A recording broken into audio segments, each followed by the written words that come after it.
Okay, Thousandaire. The Republicans want to give $4.7 trillion of our taxpayer dollars towards tax cuts for millionaires and billionaires.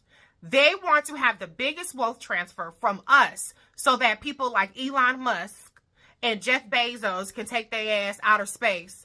Meanwhile, they want people to not be able to put food on their table and go to the hospital when they get sick. Why the fuck would any of you want to make that deal? This version of Deal or No Deal has nothing but suitcases on it that screws us over. These cuts that they're making and this assault on the federal workforce does not give us money back. The people in our federal workforce provide us services that are already paid for by the taxes that come out of our paychecks. So when those services go away, either you just shit out of luck because the services aren't going to be done by anybody, or you have to a la carte pay your way through all the services that you need that the federal government is providing right now. The federal government spends $6.9 trillion a year on discretionary and non-discretionary things. Out of $6.9 trillion the federal government is spending, $270 billion of that goes to our federal workforce, which again is performing services for us.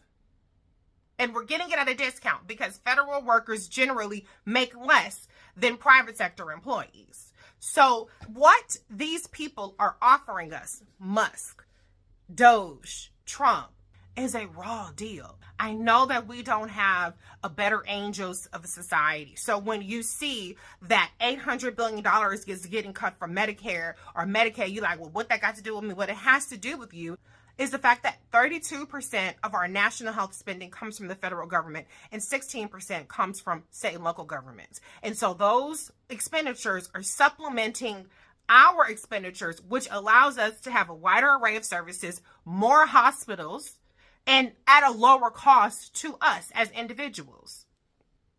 When people get SNAP benefits, that attracts more commerce to our areas. It also stops people from knocking you upside your goddamn head because they need to put food on their table. The help that we give people in this country benefits us as well. And I don't know how in the hell you can turn your back on people who actually need help from our government and say, hey, billionaires, you need more money, don't you? We need to wake up. This lunacy needs to end. You might want to fight a little bit harder for the services we're already paying for that these billionaires and millionaires want to strip away from us, with no alternative that will substitute for the dollars already coming out of our pocket.